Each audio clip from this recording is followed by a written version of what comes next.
self-actualization. Realize that everything connects to everything else. But the more of the control problem that we solve in advance, the better the odds that the transition to the machine intelligence era will go well. Have you ever asked what is the root of money? And I think that loving learning is something that students do struggle with because of the way the education system kind of works now. We do not have limited resources. We have limited ideas of how to allocate and use the resources that we have. Signaling devices abound, helping people reliably convey otherwise hidden information. The best argument against democracy is a 5-minute conversation with the average voter. The ABCs of Psychology, a Ferret Institute production. Let us start now. Hi Jay, welcome. How are you doing today? Hey, what's going on, Matt? Thank you for taking the time out of your relaxing, amazing, enjoying life, wherever you are in the world these days. Do you want to take a quick second to kind of introduce yourself a little bit, and we'll go from there? Yeah, my name's Jay. I'm originally from Cincinnati, Ohio. Come from a really large family. I'm one of 9 brothers and sisters. My background originally was in accounting and philosophy. I dropped out of school, though, and went to work on an international startup. That launched into a whole slew of activities, and really for the past 5 years now, I've been traveling, working on startups, working on businesses just from my laptop. Got introduced to cryptocurrency pretty much around that same time, actually, with Bitcoin, and have been down that rabbit hole ever since, and talking to you today from Colombia, South America. How's the weather? Amazing. They call it eternal spring, actually. So it's kind of spring year round. You'll get a couple months with a little bit more rain, but I can't complain. I hear stories from my mom right now about snow in Cincinnati, so I definitely can't complain. Yeah, I'm based in Boston these days, and I think it's negative 13 degrees Celsius today. So Yeah, I can imagine. I miss the warm Guangzhou, and I have yet to go to Colombia, though. Yeah. Very good. So I know, I think if I had to put an introduction on you, I'd say something like working towards the most interesting man in the world. You've had some pretty cool adventures, it looks like. But today we're going to kind of talk about some different subjects, but I think we want to focus more on Bitcoin and money and currency and kind of what you think the future looks like in that sense. Mm-hmm. Do you have anything that you kind of want to start off to say? Otherwise, I can start interrogating you. Either one. Yeah, no, let's just dive in. All right. Well, I know, and I hope that anyone that may or may not listen to this would do their own research and go kind of figure out exactly what Bitcoin is. I think we've both done that. But would you be willing to give kind of a quick, summary of this is what it is, this is how it works? Yeah, I would describe Bitcoin first and foremost as a protocol. It's a publicly distributed ledger, and Bitcoin is a protocol for interacting with that distributed ledger. It's got aspects of it such as economic incentives, a lot of game theory kind of implied and tied in with that, but at the end of the day, it's really a protocol more than anything. I would even compare more similar to TCP/IP over being a money per se. Okay. And so for the average person who may not know what a ledger is, it would be, how would you describe that simply? It's basically imagine a universally accessible book that has a guaranteed recording of accuracy with a given transaction, or just basically a guaranteed book with its accuracy of what its statements are. So someone couldn't come in and tamper with it. Basically a book that is just universally agreed upon by the participants. Sure. Yeah. So there's kind of the open ledger that, and a lot of people will use the word blockchain, and they start thinking about that. Yeah, which is a very catchphrase these days.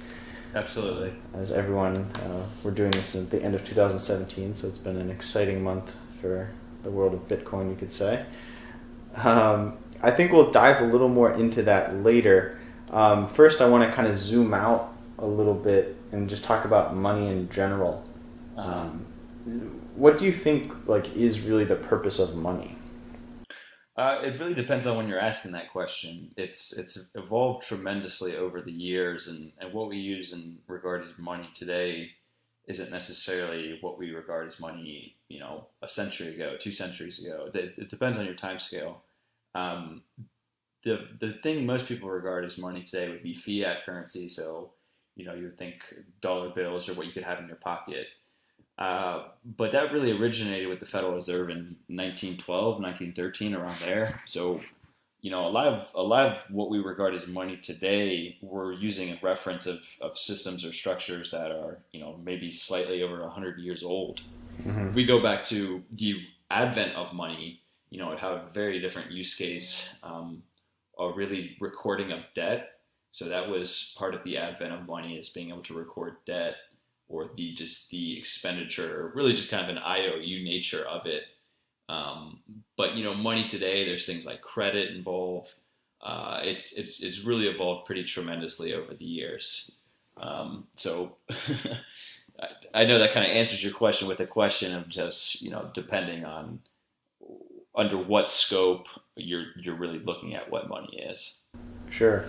I think maybe another way to talk about it as well, and I'm kind of throwing out a definition, you can tell me if you concur, what your opinion is on it.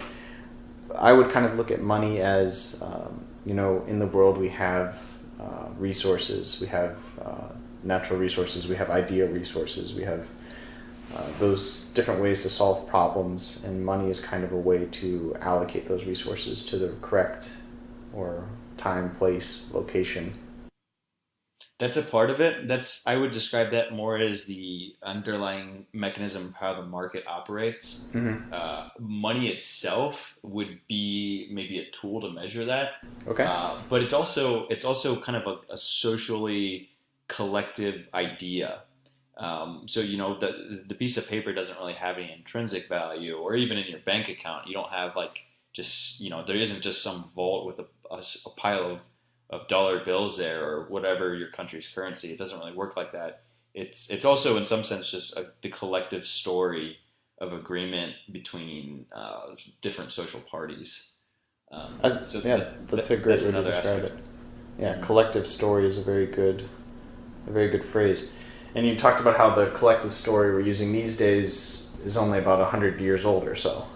Correct, and that's even changed tremendously. So the Federal Reserve itself is 1912, but we've done things throughout that, such as getting off the gold standard. Mm-hmm. Money itself has even transformed over that 100-year period. But the advent of money, or even more so maybe debt, goes back thousands of years, and that's taken on a variety of shapes or forms, from grains of resources such as rice, barley, shells. It's taken on the form of just marking basically notes into a giant rock. So you can imagine kind of like a blockchain in that sense of just a permanent ledger. The town rock. Yeah, exactly. I think some Polynesian countries had giant stones.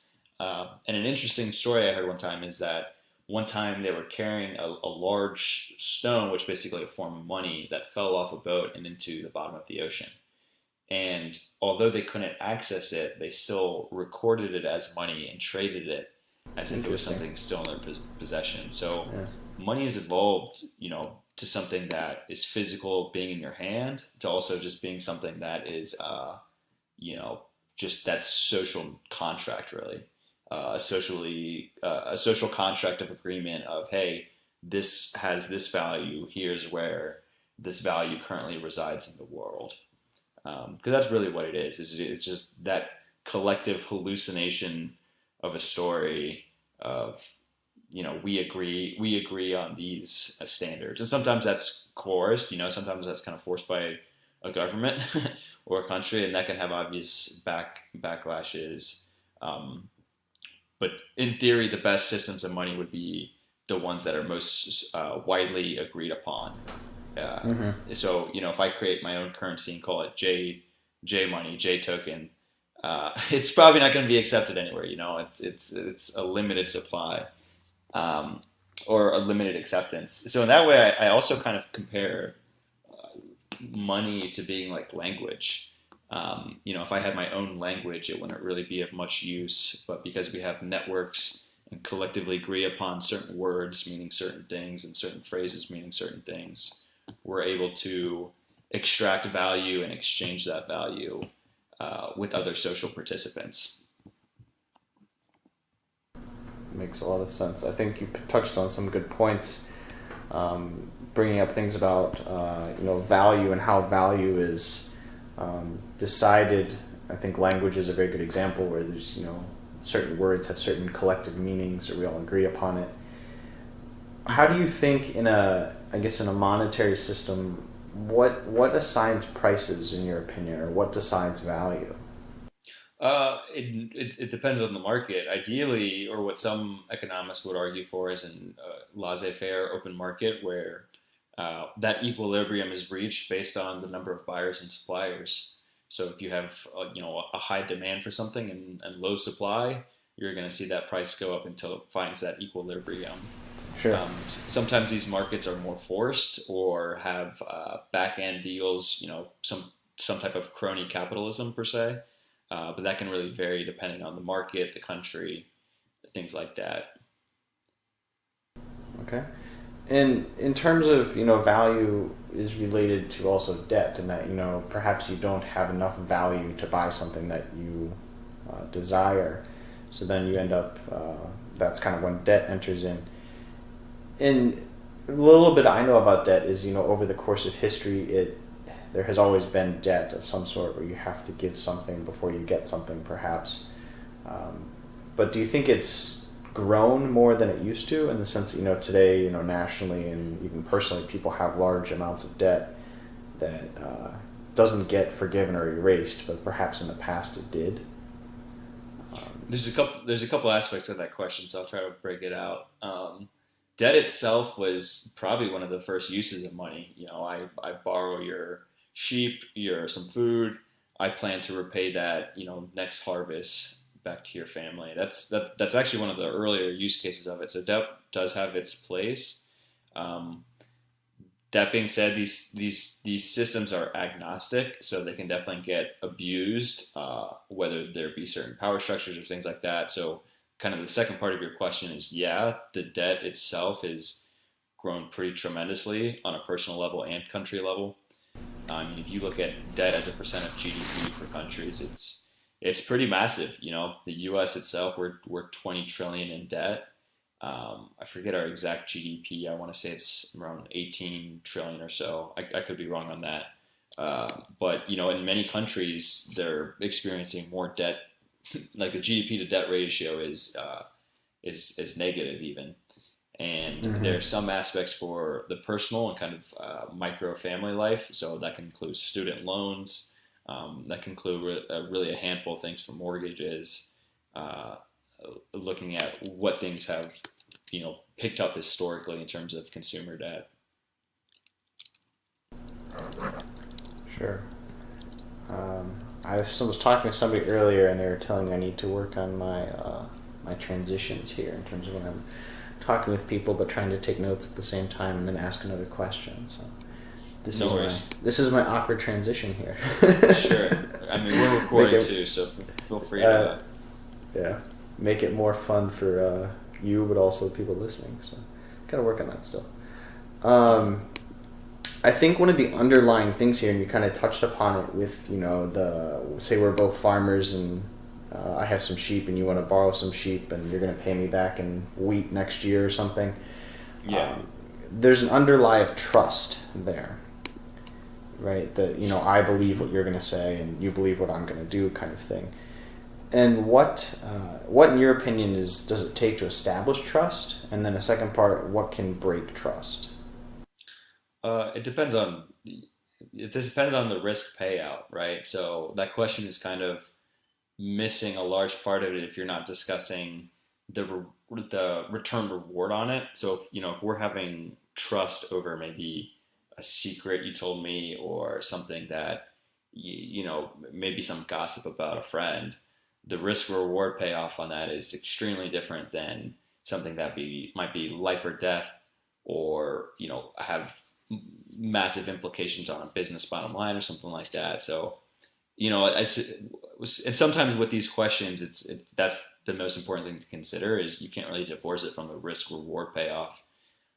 Generally speaking, I would say reputation and trust is built through networks. So people being able to confirm or disconfirm, interacting with a social character participant, for the lack of a better word. I'd say trust trust and reputation is more a form of a network, really. Sure. So, developing that network and then establishing that trust is one of the key fundamentals for pretty much any society and being able to function in it. Would you kind of agree with that?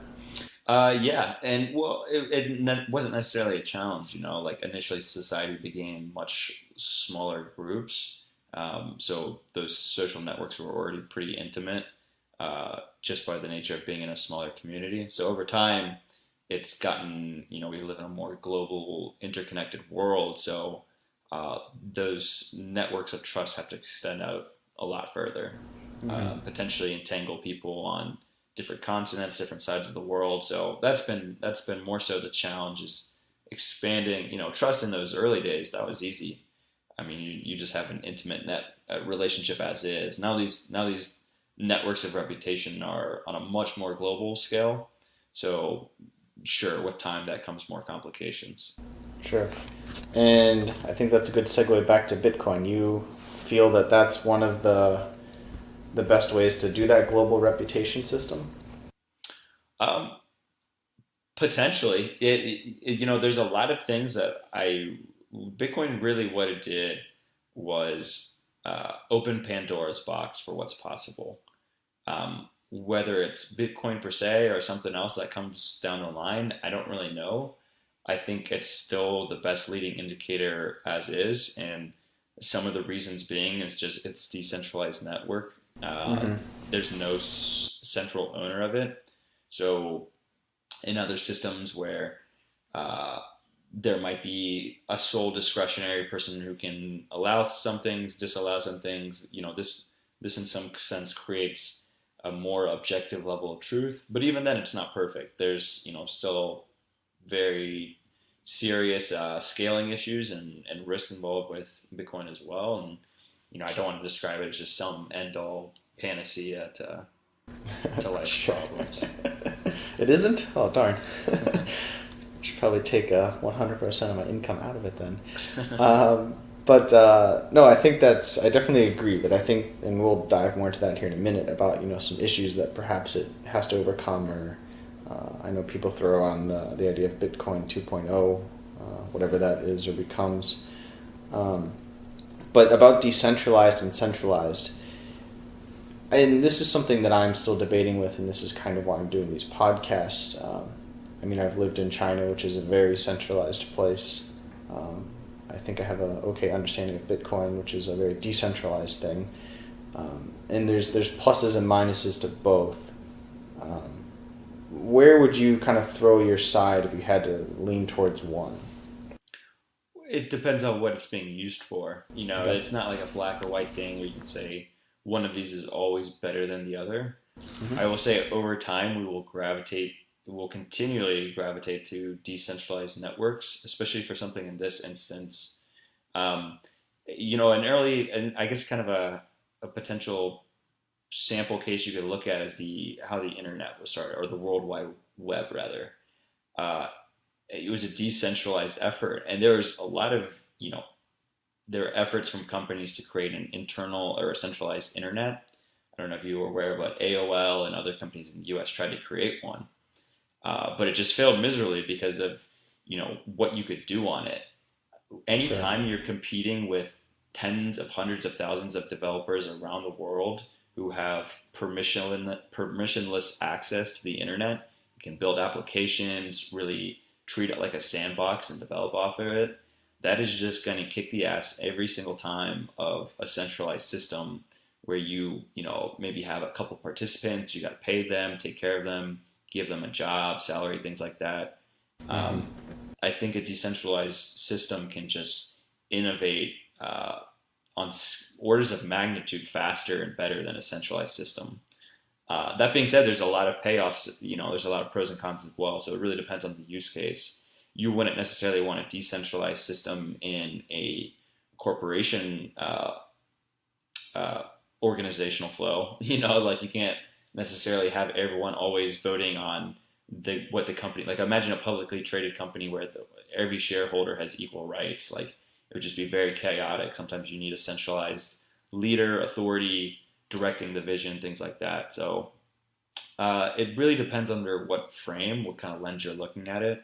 I would say in a case like global money or things of that nature, decentralized is better because of you don't have a single point of failure. You don't have a sole authority who has the ability to manipulate that to their own benefit. Mm-hmm. And I think you touched on a good point back a little bit about a decentralized system is going to innovate much faster than a centralized one. I think that's very true to see, especially even looking at being in China where stereotypically creativity is not the number one thing because the education system is very centralized. And this becomes more and more, and this becomes increasingly important over time because if you look at the history of innovation, the ideas become more and more complex and complex. Like we don't, organically, our structures aren't different from our cavemen ancestors who are inventing spears, flint, things like that. Our hardwire, so to speak, isn't different from people today who can piece together atomic bombs. Really, the difference is that we've been able to communicate and coordinate and work with people around the world, and the scale of the people working on those problems is just what has grown tremendously by factors and factors of increase in the number of collaborants and participants working on solving a problem. So I think like the most interesting problems and the things that we're solving in the future are going to become increasingly complex, and that's going to have a requirement of people on a variety of different levels interacting and participating on that. So that's why I think a decentralized system will always win out in that sense of just being able to innovate, being able to produce something. Sure. And I mean, that would kind of lead into a bit of like a power struggle between the two, where there's a centralized system that has very efficient operations, can make things happen very quickly, and then there's a decentralized one that kind of struggles. And I know, there's the debate for the last couple of years or so, and then kind of culminated this summer with Bitcoin and then Bitcoin Cash. Would you be able to give a quick explanation about that and kind of how that was, there had to be some centralization there to Sure. make a change. Well, first of all, Bitcoin itself is a protocol, so there's no owner of it. There's not someone who can stake claim to it. It's basically it's a program essentially that you can run on a computer. So Bitcoin itself has had a lot of different forks to varying degrees. So there's at any single time the code itself is open source. So any person around the world can really access it and try to make their own implementation. You can't force other participants in that network to run your code. So essentially what Bitcoin Cash is and other forks really is altering the code, and different participants or computers or people around the world can decide to run that code or not. So again, kind of going back to that language analogy, if I create my own language, and it's like English, but I just have these slightly different change of rules, if no one else uses it, it's not going to really have much value. So that's kind of what happens when these chains split, is a group of people, either a single person or a group of people want to change some sort of rules, and if that might not be unanimously reached and agreed upon by the network, but they're still free to do that. So people can create these forks and split off at any given time. The Bitcoin Cash was the largest and the most notable fork to date. So it's definitely worth, kind of exploring how that happened. And basically it resolves around a debate for mining, for mining centralization. There's one school of thought that wants everything from the purchase of a house to the purchase of a coffee to reside on chain on Bitcoin's network. But it's this is still really early in its advent. It just the infrastructure isn't really built out and ready for it yet for widespread user adoption. So it becomes increasingly expensive to use the Bitcoin network for that, the blockchain, and we're seeing fees rise up astronomically. So it's just becoming, it's pricing people out of using it. So Bitcoin Cash's solution was, let's go ahead and increase the block size. We'll allow more transactions per miner, and this will be our solution. And people, I guess the other side of the debate was this will lead to more and more increasing centralization. This, devalues the whole purpose of what Bitcoin really is. So that was the side of the debate, really. It's keeping things on chain with Bitcoin Cash at the risk of more centralization versus Bitcoin Core, which would be more so we can utilize side chains, different development tools, like a recognition, so to speak, that we're just not necessarily ready for mass user adoption yet. We have growing pains still to go through. Sure. That was actually my next question, mass user adoption. Obviously, the dollar is a pretty world reserve currency, as we call it. What do you think needs to happen for Bitcoin, should it ever go that far? And what would happen for it to need to be able to go that far, do you think? I think it's already gotten there. And I think when people are still trying to apply Bitcoin in the same framework of what they think of as fiat money. And that misses a lot of what it is. Bitcoin is almost more akin to firmware in that it's creating a whole new system of participants and how they interact and create social contracts between each other. And it's sort of residing as this backbone to this new digital economy, so to speak. So there's thousands of different coins, protocols, tokens outside of Bitcoin that serve a lot of different purposes and use cases. And Bitcoin's kind of acting like this gravity center, so to speak, that's keeping that whole ecosystem in orbit. It's in essence kind of behaving like gold was for the original Federal Reserve, and that each dollar you have is backed by some piece of gold. It's kind of serving that piece and just being that gravitational center for the entire crypto ecosystem. Sure. Okay. Let's see. I wanted to play a bit of a devil's advocate here and come up with some common issues that people kind of have with Bitcoin. I know one of them was obviously lost or stolen Bitcoin. There's been some pretty high-profile cases where it somehow got stolen, even though it's all publicly ledgered. And then also, crap, I forgot my password, or I threw away my computer. Yeah. Well, how do you think about those? I know those are very difficult questions. What's your opinion on it? I wouldn't say it's difficult. It's just important to remember that technology is agnostic.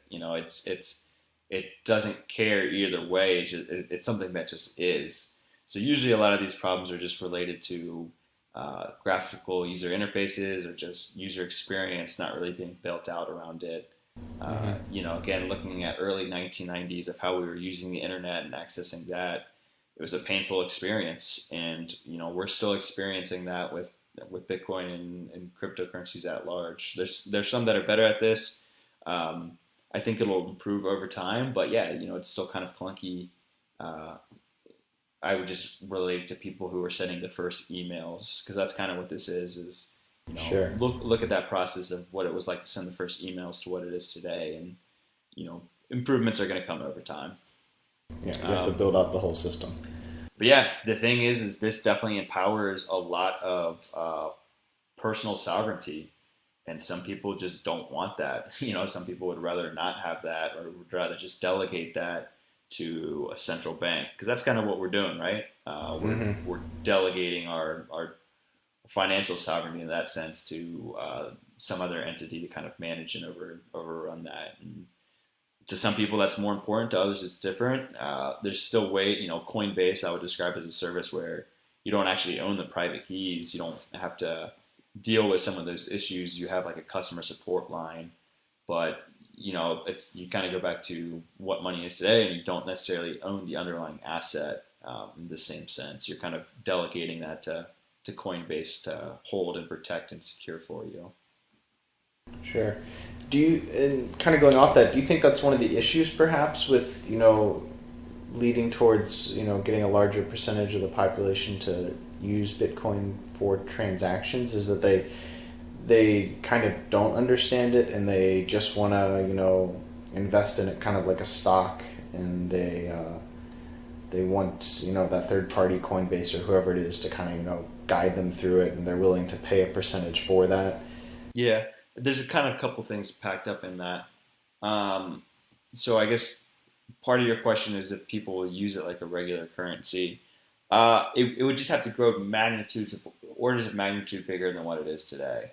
Right now, because of how early it is something that, it's almost a question of Keynesian versus Austrian economics, and that are you trying to create an economy where people are just incentivized to transact versus, maintain that store value. Like, you're almost disincentivized with how money inflates over time to hold large quantities of money.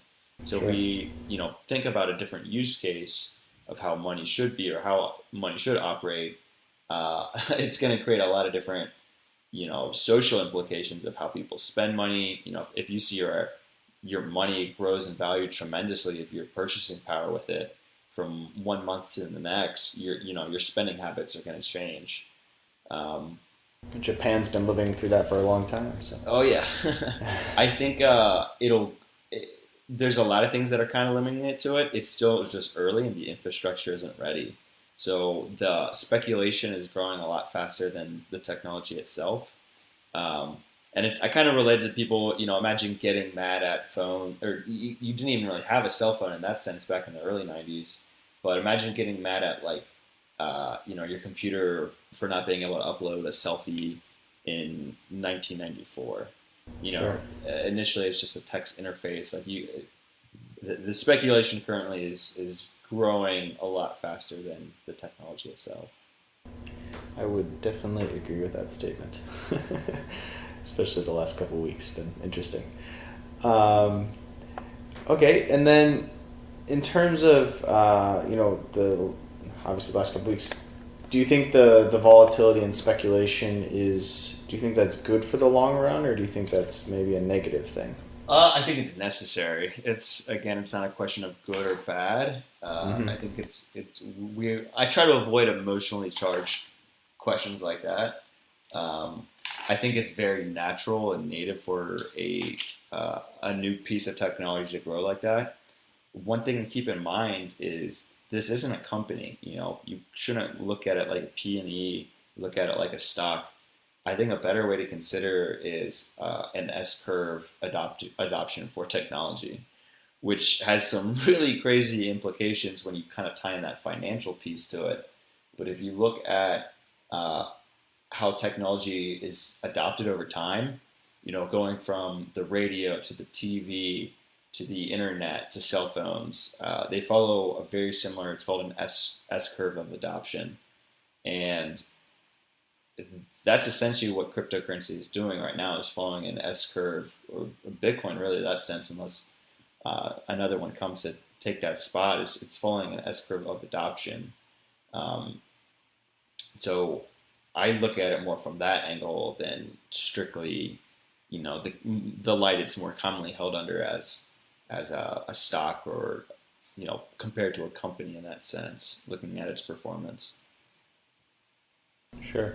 No, I think that's one thing a lot of people have to get over, is the whole stock issue of, I've gained 1,000% or whatever this year kind of thing. Mm-hmm. And looking at it more for perhaps a transactional use. But I think that's my own my own bias, perhaps. In terms of, you were going to say something. Yeah, I was just thinking for transactional use, yes, to some extent. So there's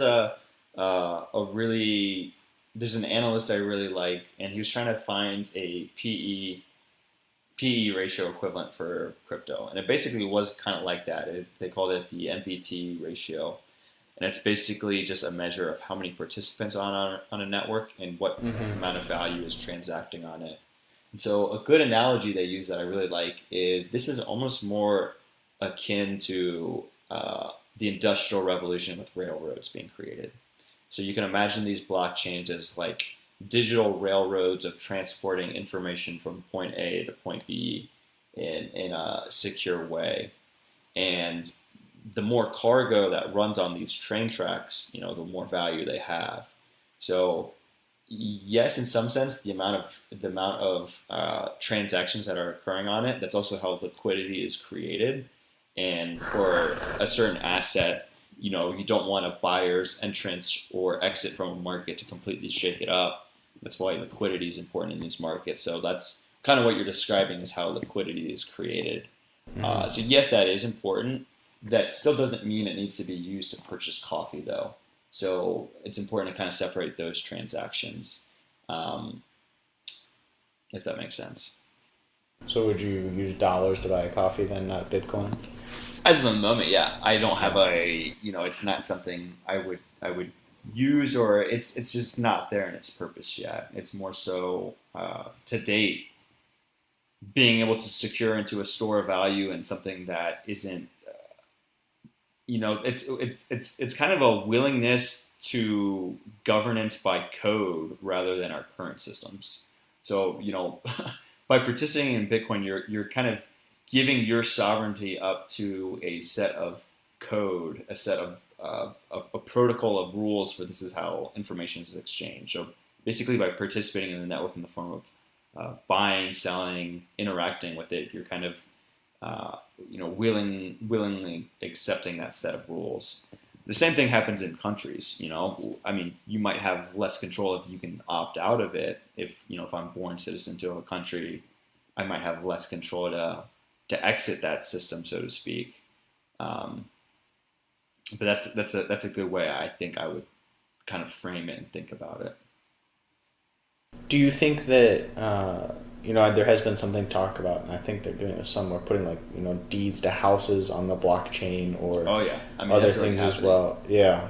And I'll tell you, with my line of work, I do e-commerce and a variety of different things, and sometimes a lot of stuff with logistics. And they're just tremendously inefficient in terms of just the amount of paperwork that gets, how you pretty much sign and approve for things. And that's even outside of Bitcoin. So Bitcoin has kind of a younger brother competitor called Ethereum. And the main difference between them is Ethereum is Turing complete. So basically you can write more code and instructions off of it. And kind of the trade-off is you have it more programmable, but you also open it up to more vectors of attack. So Bitcoin's kind of like almost purposefully a bit more clunky and a bit more difficult to change because it makes it more secure. It's more robust in that regard. It's kind of the turtle honey badger mentality of defense rather than we're going to try to develop it. It's defense against centralization control versus we're going to try to create like these hyper interactive networks for that's a good way to kind of distinguish between the two. How far do you think people would be willing to, this is more of a psychological thing, I guess, how far do you think people would be willing to go? Like what, could you basically put everything on the blockchain? Like, I don't know if you're familiar with Ray Dalio and Bridgewater. Where they record basically every single meeting, the blockchain of the company, you can see it on their server, everyone can view it. And that would help create, the original money issue we talked about of, trust and reputation in the network. Am I going to give you your sheet back? Eventually, yes, I think so. Eventually I think we'll reach some sense of the singularity as in a technology sense, but as of today, no. I mean, we can barely the network is struggling just to record finance itself. Anytime you want to upload video, pictures, things like that, you could do that in a blockchain, but you got to ask when does it make sense. Anytime you are creating a participatory system like that, instead of just using like a central server, it has a lot of costs associated. Bitcoin isn't cheap to run.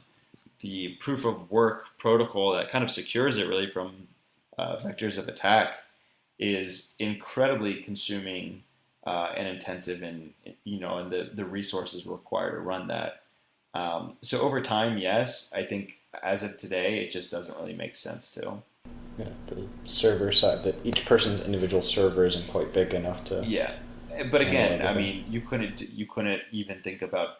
It was just text at first for the internet. Like you couldn't think about photos like just because you can't today doesn't mean it won't come eventually. I think that's a very good analogy in technology, that it usually it'll come. It just takes time. Yeah.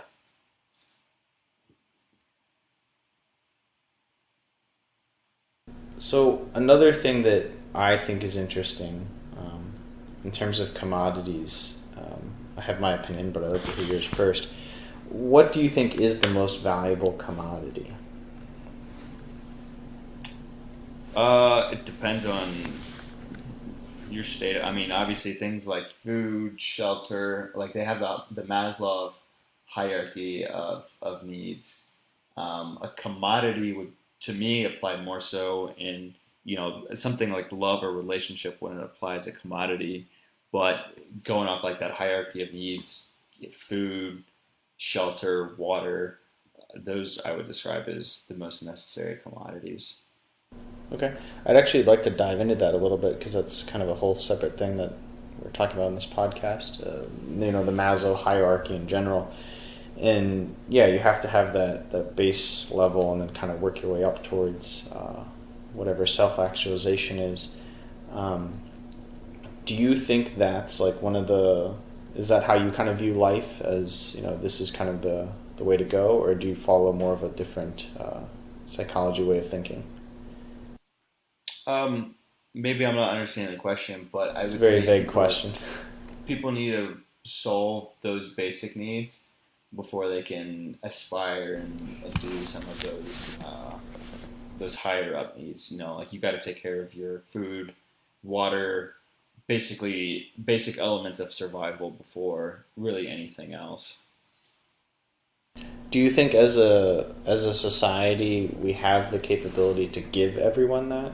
Oh yeah, I mean we have all the means for post scarcity, and more people today die from obesity than starvation. So, we're already at the point where we're killing ourselves from not the lack of scarcity, but the overabundance of and not the self control to avoid some sort of thing. So that's our biology needs to catch up, right? Yeah, exactly. We're still thinking our next meal is 2 weeks away, so eat as much as we can now. Yep. In terms of, you touched on about love or relationships. I think for me personally, I think attention would be kind of the way I would define the ultimate commodity or resource, because I think that's actually fundamental of love, and that if you love someone, you give them your attention. I don't know, that's just kind of my definition, but what would you think about that? Do you think attention is something that might be fundamental in that sense? Yeah, I absolutely. I still want to try to describe it as kind of like this root baseline of everything. I think that's a good way in describing certain things like relationships and that need for attention, and even how kind of modern companies operate and trying to get consumer attention. But I wouldn't describe it as like kind of this bedrock, end all be all that all things kind of sit and reside upon. Sure. You'll notice that's probably a theme with half my questions, where it's very black or white, or this is the bedrock. That's normal. I mean, I'm also, that's just kind of how I respond to things too, is context matters, of course. Definitely. having a mind break here. I had something else to comment on that attention part. One of the reasons I think it is fundamental, perhaps, is that you look at things like technology or marketing. The whole idea of marketing, in my opinion, is to catch your attention, and then convince you that this product, this something will help you get higher up that pyramid. It'll make you happy, like Coca-Cola. I forget, it's a taste happiness or something like that. But they have different ways of saying that. Those really only make sense in a post-scarcity world. So that doesn't really make sense if your concern is my next meal or getting shelter, things like that. And which is kind of what we're kind of gravitating into, And I can imagine even in the future, one of the books I read this year was about the advent of Facebook ads, and they were talking about just how profitable was that for them, and so they could imagine, getting people in Africa equipped with cell phones so they could experience marketing directly to them in the form of Facebook ads. So, it's like that stuff, yes, like in a modern today sense of the world of what we're looking at, attention is very important. But that really only comes after post-scarcity. And that's a very interesting way to describe it. I hadn't thought about it like that before. Once you have that certain level taken care of, you can then, your mind is then free to think. And marketing can help control that, perhaps. Yeah. Interesting. Kind of shifting gears a little bit here, and we had touched on this before, and I think money can be kind of the similar thing in terms of a signal. Are you familiar with economic signals? I think the best example is when we were having dinner in Hong Kong, I think, and we were talking about this, actually, you and I and a couple other people, and we were talking about fashion and how fashion is like a signal. What you wear is a signal. Do you think that money would also be one of those? Absolutely. Well, it can be. I mean, if someone uses it in that purpose, yes. Someone could be, exuberantly wealthy and not really display it and wear ragtag clothing, and you wouldn't have this, the slightest idea. But money can, in many instances, be used as a signal. But it's more so not the money itself, but what it's, the actual items that it's exchanged for, such as the clothes, the car, things like that, to be of that nature. Sure. And do you think, this is what I'm trying to do with this podcast, tie really far things apart together? Would that go back to the sheep kind of trading, where you have this reputation of being a good sheep trader, I give you your sheep back at the end of the year, versus, okay, he has that Ferrari or something, he must be good at trading, kind of thing? Yeah. Yeah. For what, yeah, I mean, people use whatever items they can to signal that, this person is, and that's what we would associate with, of course, wealth. They must be very skillful or adept at whatever it is they do, versus, this person maybe just inherited a bunch of wealth. So it absolutely can be used as a signal in that sense. Sure. No, I think that's kind of one of the reasons, or one of the things about this whole venture I'm going on here, is trying to figure out how that connects, because I think that is kind of jumping in education here a little bit, and we don't have to go down this rabbit hole too long if you don't want to. But I think education is also a similar signal in that, there's drawing a blank again on the exact wording, but there are some things you actually learn in school, but then a lot more of it is just the signal value of, okay, you went to community college, you went to Harvard, you got an A, you got an F. Yeah, I would agree there.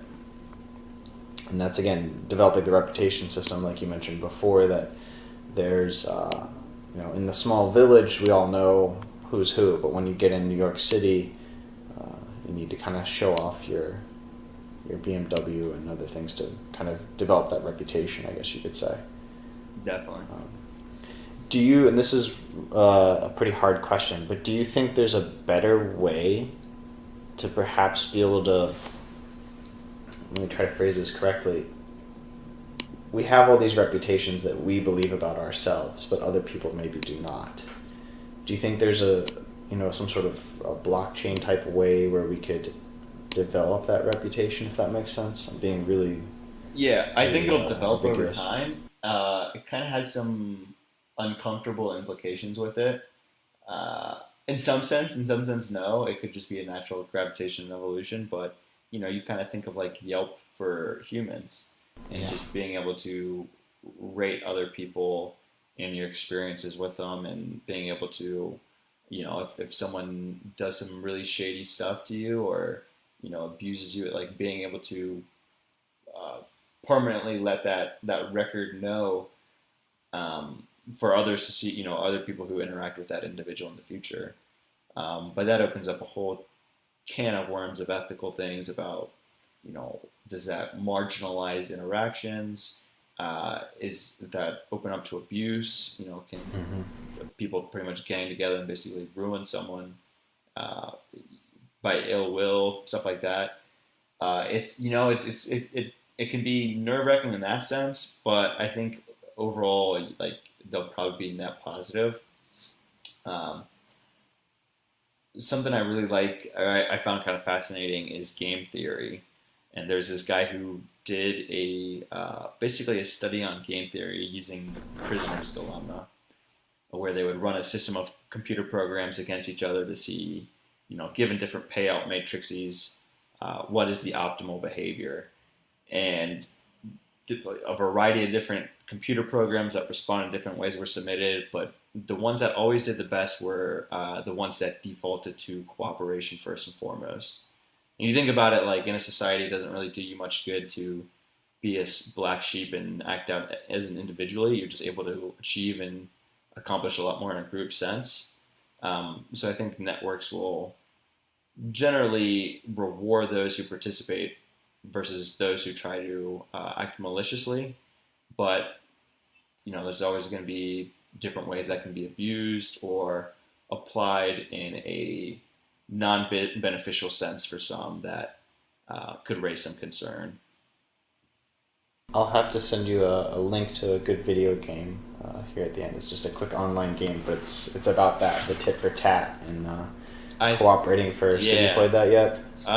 Send it to me, because I think I know which one you're talking about, but that's essentially the study, Yeah, it's very cool. And there's a book, I have it on my shelf over there. It's The Theory of Cooperation or something like that. Yep. Can't remember.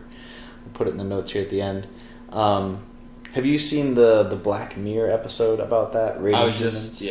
I was actually just about to mention that. I wasn't sure if you were aware of that, but that's a good modern show on just looking at some kind of like these dystopian possibilities, and it's something we definitely should take seriously.